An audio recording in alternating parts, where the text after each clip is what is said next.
ассалому алайкум бинандагон ва шунавандагони азизи радиои муҳоҷир. ҳеҷ кас нахорад пушти мо ҷуз нохуни ангушти мо. тои чанд дақиқае ман матлуба салимзода бо якчанд муҳоҷирони меҳнатӣ аз шаҳри Москав бо шумоем. дар таърихи 16 июни соли равон ба барномаи телефони боварии радиои муҳоҷир муҳоҷирони меҳнатии тоҷик аз ноҳияи Бирюлёваи шаҳри Москав муроҷиат карда аз бемории якчанд нафар огоҳ карданд ва кӯмаки ба ватан бозгаштро дархост карданд. аз навору сабти овози фиристодаи муҳоҷирони меҳнатӣ ва суҳбати тӯлонӣ мо гурӯҳи эҷодии радиои муҳоҷир тасмим гирифтем аз ҳоли онҳо бохабар шуда заррае ҳам бошад дасти кӯмак дароз кунем. бемориро ки айни ҳол мебинед шаҳрванди тоҷикистон Шарипов Умархони 36 сола мебошанд. Шарипов Умархон аз 3 июн ба муддати 10 рӯз дар беморхонаи сироятии шаҳри Видное вилояти Москав дар муолиҷа қарор доштанд. наздикон дар он ақидаанд ки беморро то ба охир табобат накардаанд ва ташхис низ асосе надорад. он чӣ ки аён аст ҳоҷат ба баён нест. тамошову қазоват аз шумост ҳамватанон. мана масалан шумо розӣ нестед ки масалан ман ҳозир ёрии таъҷилӣ даъват кунаму ҳаминҷа ки шуморо духтур барам барои табобат. розӣ нестед? мо розием ба он шарти ёрии таъҷилӣ Москва набоша, одамои Россия набоша. духтури Россияро дар кор неста. барои чӣ? шояд ки шумо сабабе дошта бошед барои масалан сабаб якум дафъа кори занг задан бурданша дига моро додани набдан амира. мо шӯронаи бародарон мекунем, шӯронаи тағом мекунем ки ай дига ҷо алоқа кардан ба хотири ҳамо ба шарофати ҳамо мо ҳамин аён балинса бировардем. яън балинса киштани будам ҷавоб мегум дар суханам. барои чӣ хеле исбот мекунед? исбот мекунем гуфт ки мо ҳамин перевод мекунем дар дига балинса красни зона хутон мефаҳинад. не сабаб чӣ? касалии ин кас табобат нашавандаанд? шаванда ҳаст. кадом врач буданаш гуфтан табобат мешавад. ман камтар розӣ буда наметавонам барои ин гапе ки мегӯед ки мисоли гап ки ин каса куштанӣ буданд. бале чунки моро буданаш набуданд. гуфтан ки мо гуфтем мо патсен ариза менависем мегирем патсенмона ҳамун балинсада анави балинса гуфтан ки мо ира уже перевод кардем дига ҷо дига я шумо дидаам наметонед даже моро қатимо гап задаги нестам баъди ки ҳамин кори бурда будеш и гуфт дига я шумо ҳам намебинем и мо қати шумо гап ҳам намезанем. действительно мо рафтем пешшон қатимо як калима гап задаги нестанд. моро писа намекунем, файрод мекунем, ҷавоб мо наметиҳанд. шумо ин касда додаршон мешед? ин касда ма ҷияншон мешад. чӣ қадар шид ки шумо дар ҳамин Россия ҳастед, дар ҳаминҷо ҳастед? ҳаматон мисол баъд барои мисол гуфтед ки хай духтур намешад вот мақсад шуморо чӣ ёрдам кардан лозим аст дар ин ҳолате ки шумо ҳозир мисол аз ёрии таъҷилӣ хона рафтан не хай ин маълум ба ҳамаи мо маълум аст ки на танҳо шумо ҳозир ин мушкиле ки алоқаманд аст пандемия коронавирус да ҳаматон медонен ҳама мехоҳанд хона рафтан мо ҳам мехоҳем ҳамамон мехоҳем лекин ҳозир аку гуфти русо выход из положения ин мушкилиро мо чӣ хел ҳал кунем шуморо табобат кардан дар кор ҳозир хона рафтана мо ин варианти дигар не ҳозир гапи саломатӣ шуморо табобат кардан дар кор ки шумо аз ин ҳолат бироен вақте ки шумо ёрии таъҷилиро рад мекунед ҷое бошад ки мақсад балинса ки барои мо ҷое бошад ки мо қатъи ҳамдигарро бибинем мақсад ки бирем қатъи духтуро гап занем ин хел не ки барем партоем маҳкамаш кунанд дига моро ишон натан. шумо розие ки агар имконият шавад ин каса ёрии таъҷилӣ қабул кунанд ба он мақсад ки мо ира ҳар рӯз рафта хабар бигирем пешаш зароем раги нав баленсияи дигане ки рафтем дига тамоман мумкин нест ҷое бошад ки мақсад мо қатъи инсон алоқа дошта бошем қатъи духтуро мақсад гап занон кунем. охир ман касали ин чӣ касал аст шумо медонед? касал чӣ хел ман бигӯм ҳамун баленсияда гуфтанд ки и дига чӣ надора гирем баренаш базур и 3 сутка мо қатъи алоқа накардем 3 сутка рафтем ҷавоб ягон кас қатъи мо гап назад вообще тамоман не гап задан не ишон мондадан гуфтанд ки дига баленсия перевод мекунем манам ховазош кай баленсия подписат кардан додам монада даст якам ман тамошо кунем чизе ки ҳаст ҳамаш дар ховазор нарисондагия инро ман меомӯзам набошад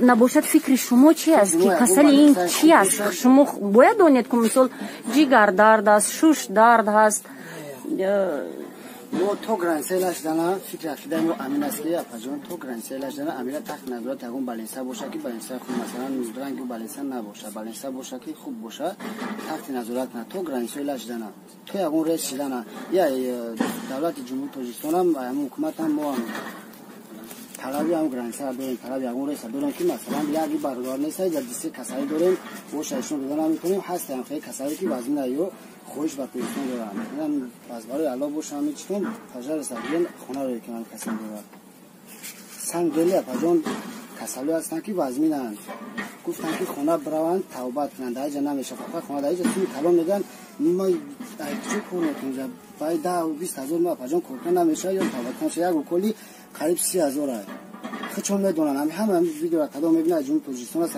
кадом давлат кадом шаҳрванд боша медонад мебинад масалан намешава возможно нест мо ҳамҷа тавбат кунем гуфтанд ки қимат аст доманои 90 000 як рӯз лицензия гуфтанд ё тоҷикистонро италиан дар кора паступена меда тавбат мешавад касали шишоша кай ҷигараш дига ягон дар надорад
бо сабабҳои зиёде мо натавонистем ба суроғаи беморбуда ёрии таъҷилӣ даъват кунем.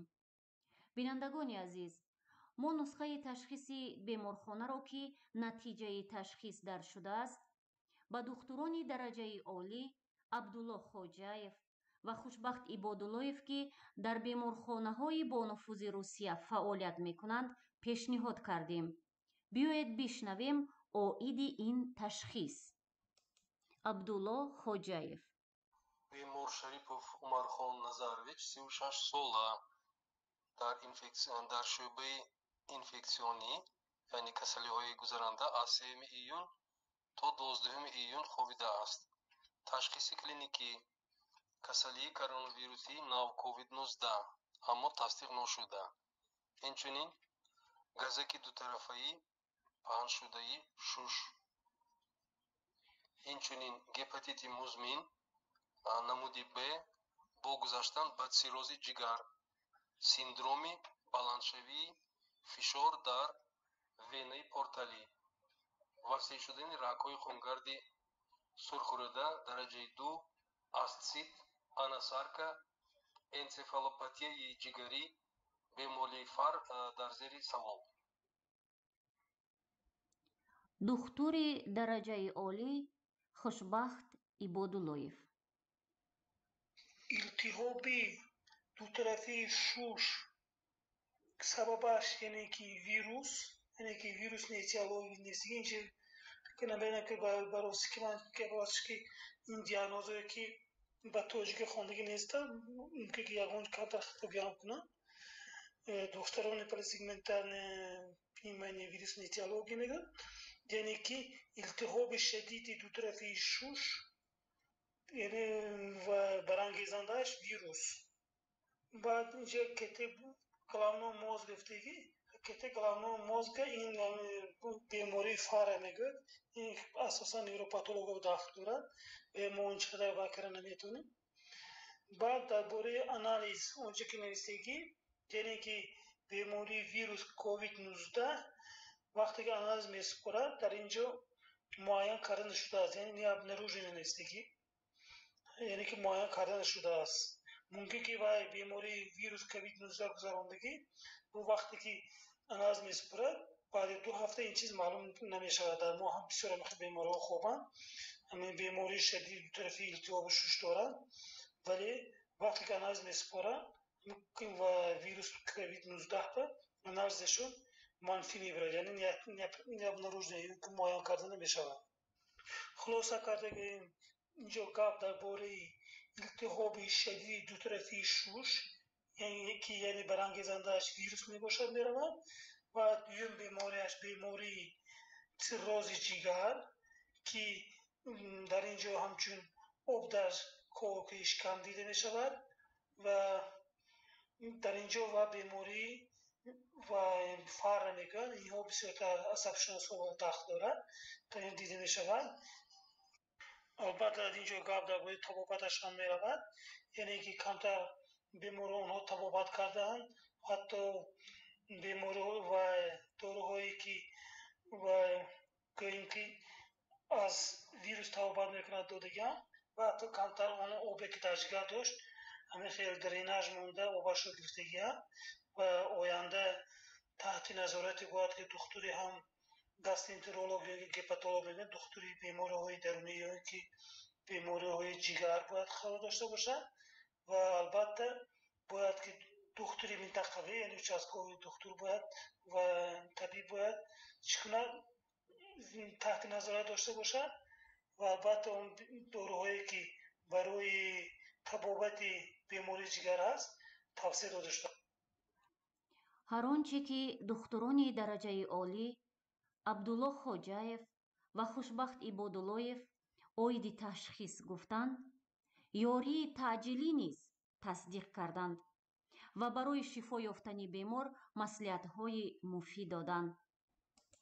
азизон бинандагон ва шунавандагони радиои Муҳоҷир, барномаҳои моро дар расонаву сомонаҳо пайгирӣ кунед. тансиҳативу хонаободии шумо орзуи ҳамешагии мост.